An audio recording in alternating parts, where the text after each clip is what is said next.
বলতেছি যে এখন রাইতের বাজে প্রায় 2:30।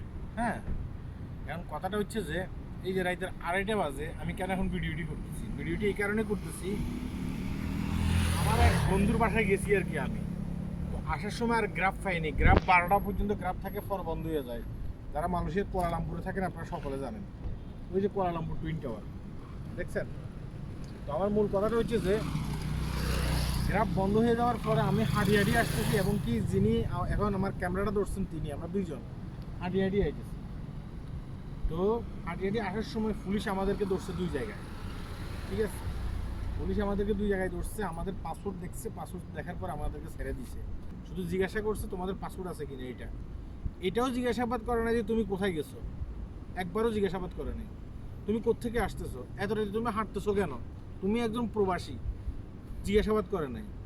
তার মধ্যে এই যে রাস্তায়, আমাদের বাংলাদেশের রাস্তা, আমি যদি এখন রাতে 3টা বাজে মানে হাইটে আইতাম, বা রাতে 2টা বাজে হাইটে আইতাম, অনেক ক্ষেত্রে আমার প্রাণের ভয় থাকতো। সেখানে যেখানে আমার জন্ম, যেখানে আমার বাংলাদেশ, সেখানে আমার প্রাণের ভয় থাকতো। হয়তো বা দেখা গেছে কি আমাকে চাকু টাকু দেখাই আর আমার মোবাইল নিয়ে যাইতো, আমার এই ব্যাগ নিয়ে যাইতো। হ্যাঁ, যদি সম্ভব হইতো আমার ফ্যানও খুলে নিয়ে যাইতো। ঠিক আছে, বাংলাদেশে তো এখন এগুলো চলতেছে।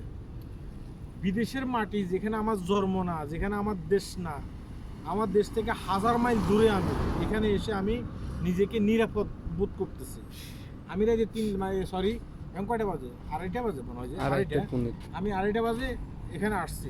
হ্যাঁ, আমি একবারও চিন্তা করতে হয় না যে আমাকে একজন ধরবে, পুলিশে ধরবে, সে আমাকে জিজ্ঞাসা করবে কোথায় গেছো, এত রাত এখানে কেন, ওগুলো বাংলাদেশে জিজ্ঞাসা করে। হ্যাঁ, তুমি তোমার ডকুমেন্ট কি, এত রাতে হাঁটতেছো কেন, বাংলাদেশে এগুলো জিজ্ঞাসা করতো।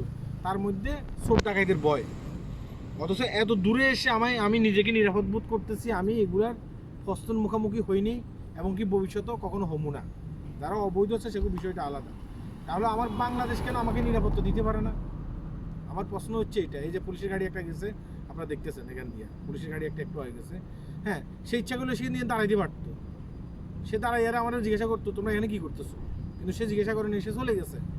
এখন আমার বিষয়টা হচ্ছে যে আমার দেশ কেন এত নিরাপদ না? আগামীতে যারাই ক্ষমতায় আসে, হ্যাঁ, তারা যেন এই জিনিসটা করে, শহরটাকে নিরাপদ করে, দেশটাকে নিরাপদ করে। আমার মূল বক্তব্য হচ্ছে এইখানে, এই কারণে কথাগুলো বলতেছি। আল্লাহ হাফেজ।